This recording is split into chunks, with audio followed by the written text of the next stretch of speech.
Hello, hello, hello. Welcome, everyone.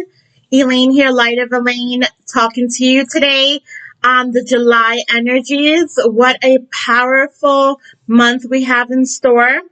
If you don't know who I am, I'm an energy alchemist, intuitive healer, and soul coach. I'm here to help you remove energetic blockages and also help you connect more with what's going on in the cosmos with the planetary shifts so you can be in alignment with your authentic self. Thank you so much for joining me today. So, if I had two words to describe July, I would say power struggle. And I know that's not what we want to hear. We want to enjoy the summer. We want to be free. But we're in Cancer season and there's a lot of transits taking place, which I'm going to go over with you.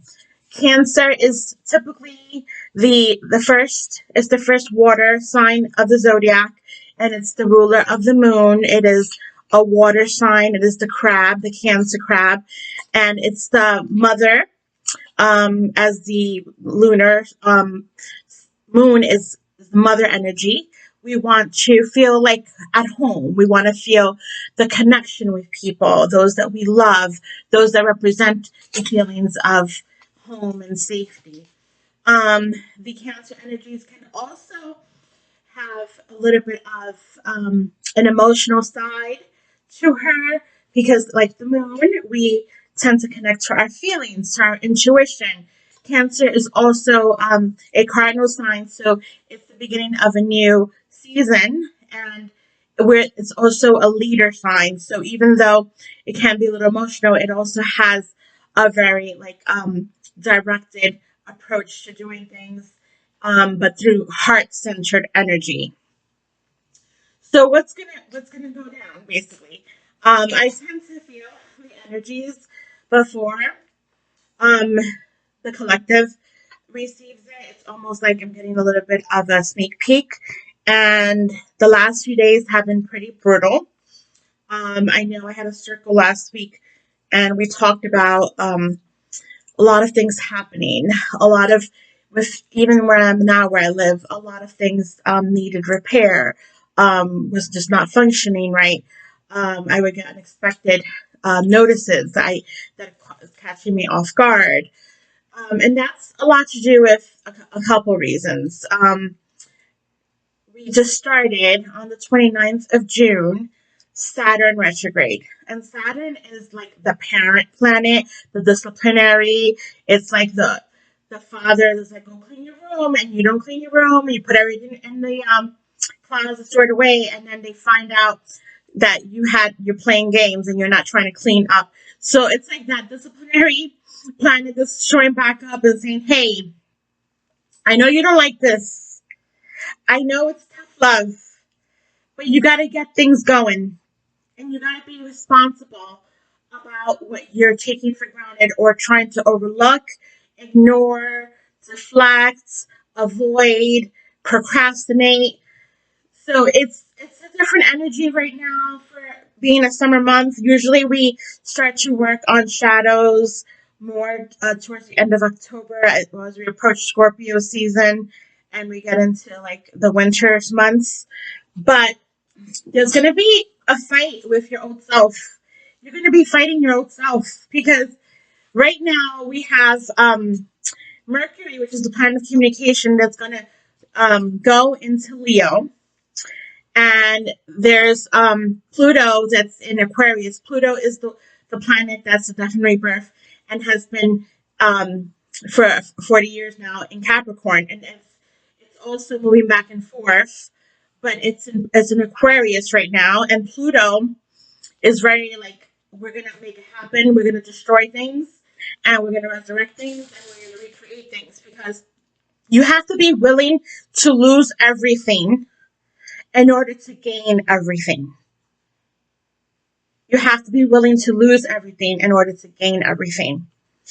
Because if we hold on to these old, antiquated parts of us that isn't really who we are, but it's what we're used to, you're not going to win against Pluto. So your inner child's going to be pissed off and show up and cause havoc. Your shadows are going to come up and cause havoc because that's the part of you that doesn't want to face certain shifts. You just want to be protected and not have anything disrupt your peace. But in essence, we need to let go so that we can receive what we really deserve and what we really want. So there is going to be three pinnacle dates in July where there is a opposition with Pluto and Aquarius. And Leo does not like, even though Leo and Aquarius are polar opposites, they can sometimes clash. I have very few Leo friends. I don't date Leo men. And I'll tell you why. And it's not nothing against anyone, but Leo has to be the center of attention and has to have all eyes on them. But it's also the planet of the sun and also self. So we're going through nodal changes. So we're supposed to be focusing on ourselves. But Aquarius wants to focus on the community and the other people and what's in the highest good of all. So Pluto is going to be up against certain friction points. One being July 2nd and 3rd, which is tomorrow as I'm filming this on the 1st. And then on the 5th and 6th, there's when Leo goes into Venus, and then Leo goes into Mars. It's like a Leo, like a mash off with Aquarius and Pluto. Nonetheless, I love everybody. I'm just being, just showing you for a colorful example. So we have the new moon in Cancer this week on the 5th. And it really wants you to shift gears. So Cancer, the mother, and then we have a second full moon in Capricorn. We just had one about a week and a half, 2 weeks ago, which was pretty powerful because it was right aligned with the solstice energy. So the second one is going to have a lunar reset. So after that, the new moon will always be in the beginning of the month with the new zodiac. So the next one will be in Leo, followed by the full moon in Aquarius.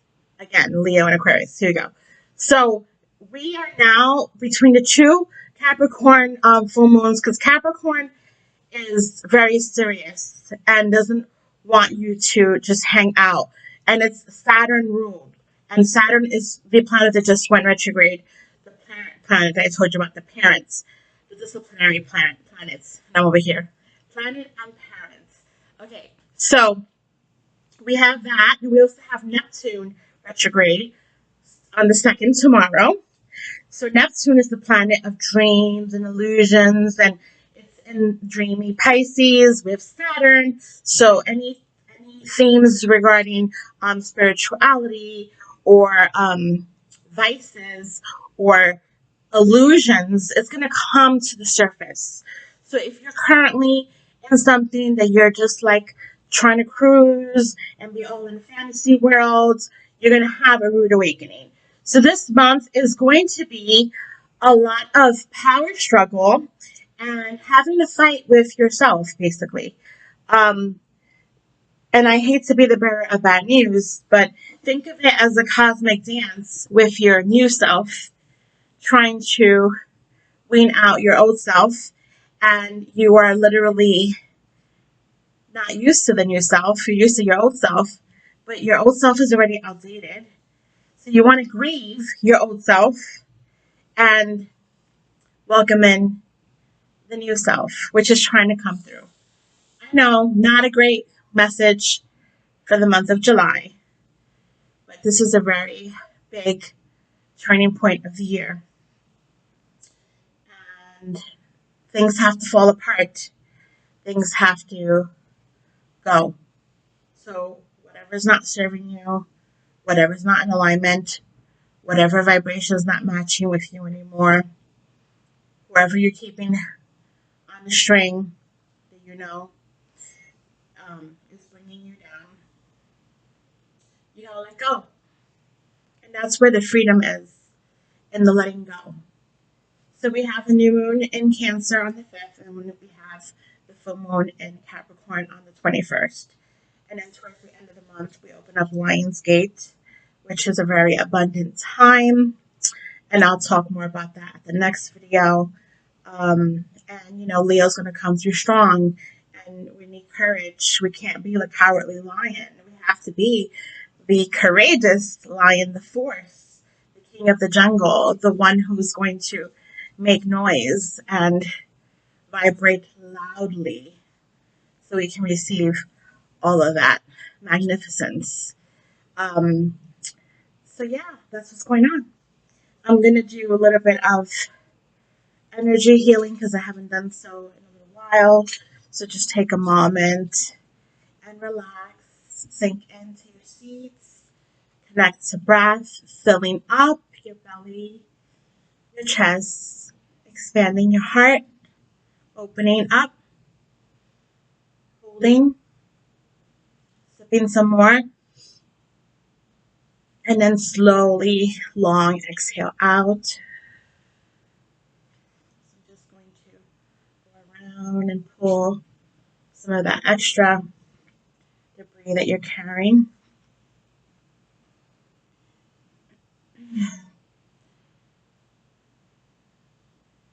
Notice that you are an energetic being and you connect to light, sound, and frequency as you're made up of mostly of water. So this is why it's very important for you to consider having energy work done, connecting to a Reiki practitioner, going to sound baths, connecting to light frequency, also sounds. I personally love 432 and 528 so that you can always continue to keep yourself cleansed and vibrating high. This is a golden healer. Quartzstone is going to be radiating some of that healing energy to you.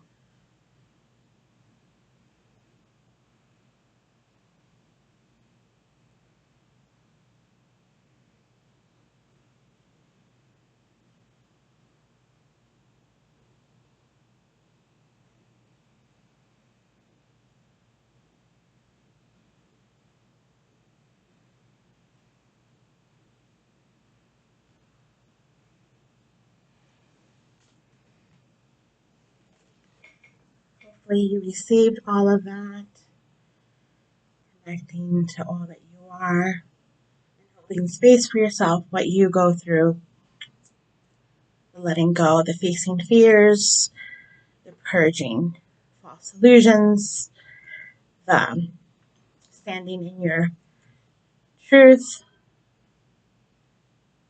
holding boundaries, believing in yourself, and knowing that you can co-create your new reality.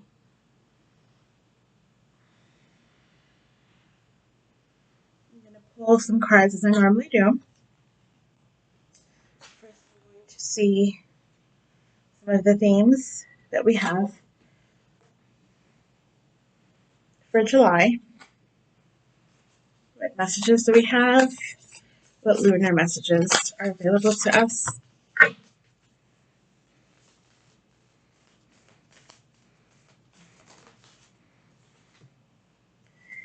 Okay, we got the lion.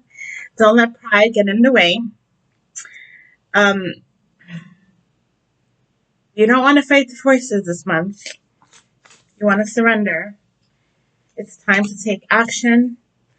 You're not going to have a choice because basically the energy is stronger than you are. And the more you think that the more you stay in that victimhood or in that defeated mindset, the more it's going to hurt you. So you have to let it flow through me. What needs to leave, leave. Let go. A fiery climax approaches, which is what I've been saying. the power struggle, the death of the ego, another layer of letting go. We're in this together, you know? Think about who you're going to become once it's all in the new transformation stage. So we have the King of Swords, standing in that logic mind, not getting caught up in emotions, taking that stance as a leader, and not being driven. Yeah, you're going to have Four Cups energy. There's the things that you thought were real, you might find out that weren't real, and you're going to feel like disillusioned. And you're gonna, it's for our own good, basically. We don't want to keep seeing through those rose-colored lids, right? Sometimes the harsh truth is what we need, even though it can be very hurtful to our spirit. But we're growing up now. We're putting a big girl in big boy pants. The Mother Star, she's saying yes. I love her because it reminds me of the Mother Energy with Cancer. And she's saying proudly, say yes. Yes to you. Yes to change. Yes to moving through the pain. Yes to transmuting that pain into power. Yes, yes, yes. What outcomes that we have to look forward to? What are the outcomes? Okay, we're releasing fear. We're releasing shadow. This is the devil. So we're releasing. Big, big release this month. Letting go of bad habits, limitations, thought process, power. That's what I was experiencing myself the last 2 days. Gotta let it all crumble so that the new can begin. And we have the Fool, which is that brand new beginning. And you're learning to accept the unity consciousness, the freedom consciousness, the not fighting everyone, just understanding that everyone's in their own place and own understanding. And also, there's still collaborations going on with people that are like-minded. So keep trying to attract your tribe and your people. I've been immersed with a lot of newer relationships and that are starting to really thrive. Tomorrow I'm going to have a Intuitive Tuesday with Chelsea, and we're going to actually talk about karmic justice and karmic rebalancing, because now that we're in Saturn retrograde, you're going to also receive good karma for all the work that you've done, and you might witness people having to pay back karmic debt. And it's not to wish anyone harm, nothing, but it's just how it is. It has to get balanced the way we used to balance checkbooks back in the day, which I don't even know what people do now. But we are seeing a big shift in that. Having a lot of gratitude, humility, and conscious action. We have a little monk guy here. Connecting to higher self and source to get through. Having non-judgment and reflecting on the past as a learning tool, not as a place to stay. We as a collective do a lot of judging, and we need to know that in order for us to really grow, we have to have a sense of non-judgment, because we're all in this together, and we are also all walking this path, and we embody parts of each other through law of duality, polarity. We are both light and dark. So being upset with someone for their thoughts or their beliefs, it's also part of you, and it's also a reflection on you. So we want to really monitor that. And we want to connect to the dreams, because I know I talked about the illusions with Neptune, but you want to also see, if you're being redirected into a new place, dream again. Think about what you want this new you to be like. Think about what you want to possess, what you want to claim. You get now this chance to rewrite it. And even though it can be a little bit hard this month, know that it's bringing you to a place where you belong. Okay, I'm going to pull a quick message from our ancestors. What do they want us to know? What do they want us to know? Enjoy the growth and reap the rewards, that karmic rebalancing. So it's going to be growth. um, but you want to also know that it's preparing you for what you're here to claim and what you deserve to have. Pull another one. Take charge of authority. Don't let the shadow win or the old self win. Just say no more. We're moving forward and stand your ground. So you know that you are stronger than anything that is happening to you and that you can overcome any trials and tribulations that may surface along the way. With that, I just want to tell you that you are worthy of all the growth, healing, and manifestation of your new identity and new life. So take charge of it, love yourself more deeply, and embrace the ups and downs as you're headed to where you're supposed to be in your magnificence and all your glory. Much love to you all. Have a wonderful month of growth. And now I'll be back. Tune in tomorrow for me and Charles as we spill the tea. Much love to you all. Many blessings.